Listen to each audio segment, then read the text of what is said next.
ಯಾವ ಸರ್ಕಾರದ ಪ್ರತಿನಿಧಿಯಾದ ಸುಪ್ರೀಂ ಕೋರ್ಟಿನ ಮುಖ್ಯ ನ್ಯಾಯಾಧೀಶರು ಯಾವ ಮಕ್ಕಳನ್ನು ಜಿರ್ಲೆಗಳು ಅಂತ ಕರೆದರೋ ಆ ಜಿರ್ಲೆಗಳು ಸರ್ಕಾರಕ್ಕೆ ಕಲಿಸಿರುವ ಮೊದಲ ಪಾಠ.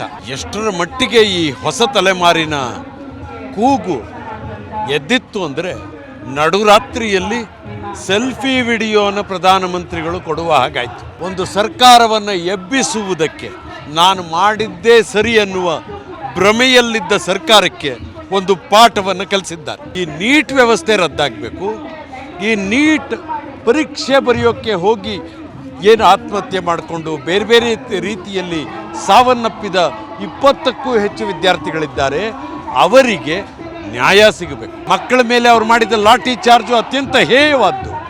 ಅದು ಆ ರೀತಿ ಮೊಳಗಳಿರುವ ಲಾಠಿ ಅವ್ರಿಗೆ ತಲೆ ಮೇಲೆ ಎಲ್ಲೆಲ್ಲೆಲ್ಲೋ ಏಟುಗಳನ್ನು ಬಿದ್ದಿರೋದು, ಆಮೇಲೆ ಪೆಲೆಟ್ ಗನ್ ಯೂಸ್ ಮಾಡಿರೋದು, ಇದೆಲ್ಲ ಯಾವತ್ತಿಗೂ ಹೊಸ ತಲೆಮಾರು ಮರೆಯೋದಿಲ್ಲ. ನಮ್ಮದು NDA UPA ಅಲ್ಲ, ಇಲ್ಲಿ ಯಾರು ರಾಜೀನಾಮೆ ಕೊಡೋದಿಲ್ಲ ಅನ್ನೋ ಮಾತಾಡಿದ್ರು 2 ವರ್ಷಕ್ಕೆ ಹಿಂದೆ.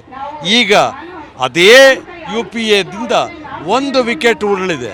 ಇನ್ನು ಸ್ವಲ್ಪ ದಿವಸ ಇನ್ನಷ್ಟು ವಿಕೆಟ್ಗಳು ಉರುಳುತ್ತವೆ. ಯುವಶಕ್ತಿಗಿಂತ ದೇಶದಲ್ಲಿ ಯಾವ ಶಕ್ತಿಯೂ ದೊಡ್ಡದಿಲ್ಲ. ಕೇಂದ್ರ ಸರ್ಕಾರ ಇವತ್ತು ಮಾಡೋದು ಯುವಶಕ್ತಿಗೆ ಕೇಂದ್ರ ಶಿಕ್ಷಣ ಸಚಿವರು ರಾಜೀನಾಮೆ ಕೊಟ್ಟಿದ್ದಾರೆ. ಏನು ಹೇಳ್ತೀರಿ ಸರ್? ಇದು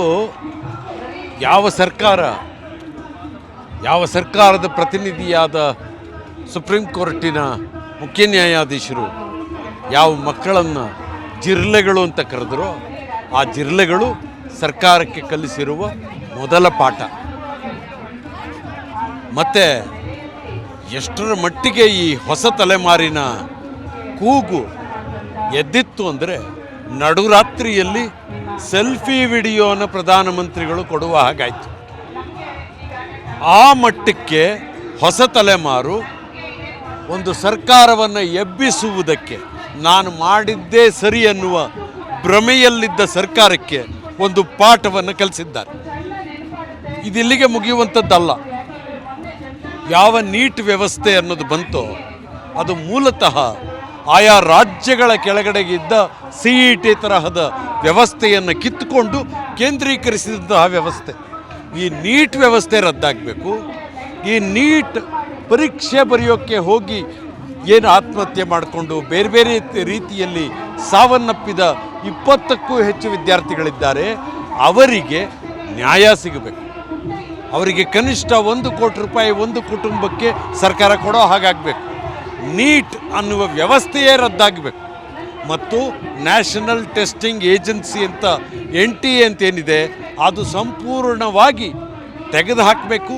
ಮೊದಲಿನ ಹಾಗೆ ರಾಜ್ಯಗಳ ಕೆಳಗಡೆಗೆ ವಿದ್ಯೆ ಶಿಕ್ಷಣ ಅನ್ನೋದು ಬರಬೇಕು. ಇದಾಗೋದಕ್ಕೆ ಹೊಸ ತಲೆಮಾರು ನಿರಂತರವಾಗಿ ಮಾತಾಡಬೇಕು. ಆ ಮೂಲಕ ಎಲ್ಲ ಸಾಮಾನ್ಯ ಜನರಿಗೂ ತಮಗೆ ಬೇಕಾದ ವಿದ್ಯಾಭ್ಯಾಸ, ತಮಗೆ ಬೇಕಾದ ಶಿಕ್ಷಣ ಸಿಗೋದಕ್ಕೆ ಜಾಗ ಮಾಡಿಕೊಡ್ಬೇಕು. ಸರ್, ವಿದ್ಯಾರ್ಥಿಗಳು ನಿರಂತರವಾಗಿ ಹೋರಾಟ ಮಾಡಿದರು. ಅವರಿಗೆ ಸೋಲಂ ಮಂಚುಗೋರು ಉಪವಾಸ ಕೂತರು. ವಿದ್ಯಾರ್ಥಿಗಳ ಮೇಲೆ ಹಲ್ಲೆ ಆಯಿತು. ಇವನ್ನೆಲ್ಲ ನೋಡಿದಾಗ ಕೇಂದ್ರ ಸರ್ಕಾರ ಎಲ್ಲೋ ಒಂದು ಕಡೆ ಲೇಟಾಗಿ ಹೌದು ವಿದ್ಯಾರ್ಥಿಗಳು ನಡೆಸಿಕೊಂಡಂತ ಅತ್ಯಂತ ಕೆಟ್ಟ ರೀತಿಯಲ್ಲಿ ವಿದ್ಯಾರ್ಥಿಗಳನ್ನು ಮತ್ತು ಹೋರಾಟಗಾರರನ್ನು ನಡೆಸ್ಕೊಂಡಿದ್ದಾರೆ. ಮಕ್ಕಳ ಮೇಲೆ ಅವರು ಮಾಡಿದ ಲಾಠಿ ಚಾರ್ಜು ಅತ್ಯಂತ ಹೇಯವಾದ್ದು. ಅದು ಆ ರೀತಿ ಮೊಳಗಳಿರುವ ಲಾಠಿ ಅವ್ರಿಗೆ ತಲೆ ಮೇಲೆ ಎಲ್ಲೆಲ್ಲೆಲ್ಲೋ ಏಟುಗಳನ್ನು ಬಿದ್ದಿರೋದು, ಆಮೇಲೆ ಪೆಲೆಟ್ ಗನ್ ಯೂಸ್ ಮಾಡಿರೋದು, ಇದೆಲ್ಲ ಯಾವತ್ತಿಗೂ ಹೊಸ ತಲೆಮಾರು ಮರೆಯೋದಿಲ್ಲ. ಈ ತರಹದ ಅನ್ಯಾಯ ಮಾಡಿದವರಿಗೆ ಹೊಸ ತಲೆಮಾರು ಮತ್ತಷ್ಟು ಪಾಠ ಕಲಿಸೋದು ಖಾತ್ರಿ. ನೀವು ಅದ್ರ ಬಗ್ಗೆ ಅನುಮಾನನೇ ಇಟ್ಕೋಬೇಕಾಗಿಲ್ಲ. ಮತ್ತು ಇದಿಷ್ಟೇ ಅಲ್ಲ, ಈ ಕೇವಲ 1-2 ವರ್ಷದ ಹಿಂದೆ ರಾಜನಾಥ್ ಸಿಂಗ್ ಅವರು ಮಾತಾಡ್ತಾ ನಮ್ಮದು NDA UPA ಅಲ್ಲ, ಇಲ್ಲಿ ಯಾರು ರಾಜೀನಾಮೆ ಕೊಡೋದಿಲ್ಲ ಅನ್ನೋ ಮಾತಾಡಿದರು 2 ವರ್ಷಕ್ಕೆ ಹಿಂದೆ.